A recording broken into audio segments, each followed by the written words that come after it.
Assalamualaikum warahmatullahi wabarakatuh. Perkenalkan, nama saya Anissa Siti Rahma dari kelas Perbankan Syariah 2B dengan NIM 215231041. Perjanjian Giyanti lahir sebagai sebuah kesepakatan segitiga politik antara Pakubuana III, Pangeran Mangkubumi, dan juga Perserikatan Perusahaan Dagang Hindia Belanda atau VOC pada tanggal 13 Februari 1755. Nama Giyanti sendiri diambil dari lokasi penandatanganan perjanjian yang bernama Desa Janti. Tempat tersebut sekarang dikenal dengan nama Duku Kerten Janti Harjo, Karanganyar, Jawa Tengah. Pada masa silam, perjanjian Giyanti ini dibuat dalam rangka meredam api konflik yang telah terjadi secara berlarut-larut, yang dimana pasca perpindahan Keraton Kartasura ke Surakarta, api dari peristiwa yang bernama Geger Pecingan tersebut ternyata belum mati sepenuhnya.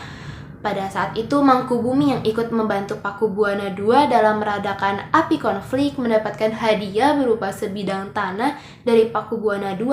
Namun luas tanah yang diberikan menimbulkan kecemburuan. Salah satu pangeran akhirnya mengeluhkan ketidakadilan terkait hadiah tersebut kepada Gubernur Jenderal Baron van Inham, yakni Gubernur Jenderal dari Batavia. Pada akhirnya Gubernur Jenderal dari Batavia pun lantas mengeluarkan keputusan yang membuat tanah tersebut tidak jadi dimiliki oleh Mangkubumi. Pada akhirnya Mangkubumi pun meminta izin untuk mengasingkan diri dari wilayah Jawa, yang kemudian mendapat izin dari kakaknya yaitu Pakubuana II. Setelah mendapatkan izin, Mangkubumi pun melakukan perjalanan pada malam hari, hingga akhirnya sejak saat itulah terjadilah perpecahan yang mengakibatkan tewasnya banyak prajurit. Perlawanan ini akhirnya mendorong Gubernur VOC yaitu Nicholas Harting yang berada di wilayah Jawa Utara untuk segera mengambil sikap. Mengambil sikap di sini yaitu menyelamatkan daerah operasionalnya dengan cara melakukan perundingan secara tertutup dengan Pangeran Mangkubumi, sehingga menghasilkan kesepakatan yang diinginkan oleh Pangeran Mangkubumi yaitu hendak menguasai wilayah tanah Jawa. Pada tanggal 23 September 1754, nota kesepahaman antara VOC dan Mangkubumi pada akhirnya terlaksanakan. Dan nota tersebut tersampaikan kepada Pakubuana III yang merupakan sang pengganti Pakubuana II. Nota tersebut menyatakan bahwa Pangeran Mangkubumi mendapatkan wilayahnya. Pada tanggal 4 November 1754, Pakubuana III menyatakan persetujuannya terhadap hasil perundingan Gubernur Jawa Utara dengan Mangkubumi tersebut. Surat pernyataan itu disampaikan oleh Pakubuana III kepada Gubernur Jenderal VOC Jacob Mossel, yang kemudian kesepakatan ini didorong terjadinya sebuah perjanjian besar yang ditandatangani di Desa Giyanti yang terletak beberapa kilometer di sebelah timur Surakarta. Penandatanganan perjanjian Giyanti ini menjadi pangkal dari terbelahnya tanah Jawa menjadi dua bagian atau yang dikenal dengan istilah palihan nagari. Sejak ditandatangani perjanjian tersebut pada tanggal 13 Februari, hal ini menjadi awal mula naik tahtanya Mangkubumi di Yogyakarta sebagai Sri Sultan Hamengkubuwono I dengan gelar Senopati ing Ngalogo Saidin Panotogomo Khalifatullah. Lalu pada tanggal 15 Februari 1755 terjadi pertemuan yang berisikan tentang penerusan pembagian aspek dari atribut-atribut keraton, yang diantaranya keris yang menjadi pusaka raja yang kemudian diserahkan kepada Sultan Hamengkubuwono I, kemudian bahasa Jawa, dan juga dari segi tarinya, yang dari segi tari itu di wilayah Jogja memiliki gerakan tari yang sedikit lebih kasar dibandingkan dengan wilayah Solo. Ada pula perbedaan lainnya yaitu terdapat pada pemakaian belangkon yang digunakan masyarakat Surakarta dengan masyarakat Jogja. Akan tetapi, keterbelahan antara masyarakat Jawa tersebut tidak terjadi seketika pasca perjanjian Giyanti. Proses pembagian wilayah dan juga aspek-aspek lain seperti bahasa mengalami proses yang cukup panjang. Perjanjian Giyanti yang tidak merinci pembagian wilayahnya pada akhirnya menimbulkan rentetan-rentetan peristiwa.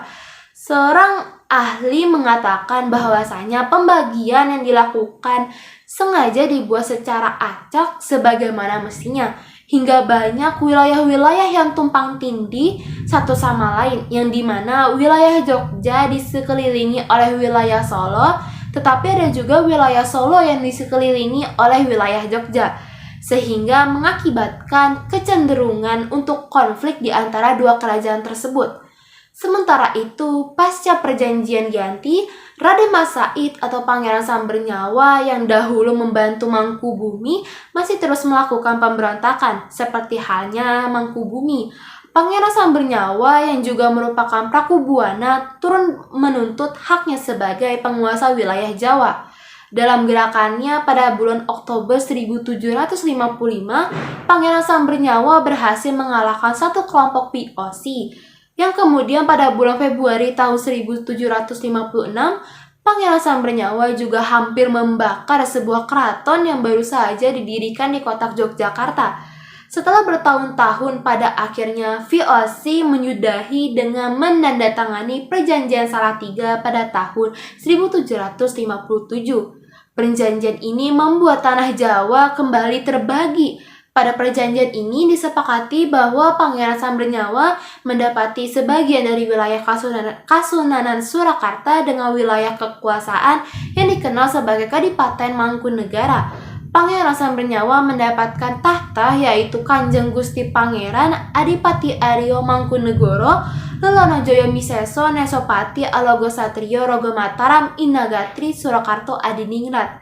Keterbelahan Jawa ini tidak berhenti sampai di sini. Hingga pada tahun 1813, di masa Jenderal Thomas Stamford Raffles dari Kerajaan Inggris, Kesultanan Yogyakarta juga terbelah yang menjadi 4 bagian, yang dimana wilayah 4 ini pemerintahannya masing-masing tumbuh dengan perbedaan model dan perbedaan orientasi politik. Hal ini pun mengangkat wilayah Jawa pada rupa yang beragam. Dinamika politiknya yang digerakkan oleh angin revolusi pada masa pertengahan tahun 1940 membuat masing-masing mengalami nasib yang berbeda-beda. Hal ini berujung pada perbedaan status hingga masa kini, di mana Kesultanan Surakarta dan Kadipaten Mangkunegara menjadi situs cagar budaya, sementara wilayah Yogyakarta yang di dalamnya terdapat Pakualam sekarang menjadi daerah istimewa.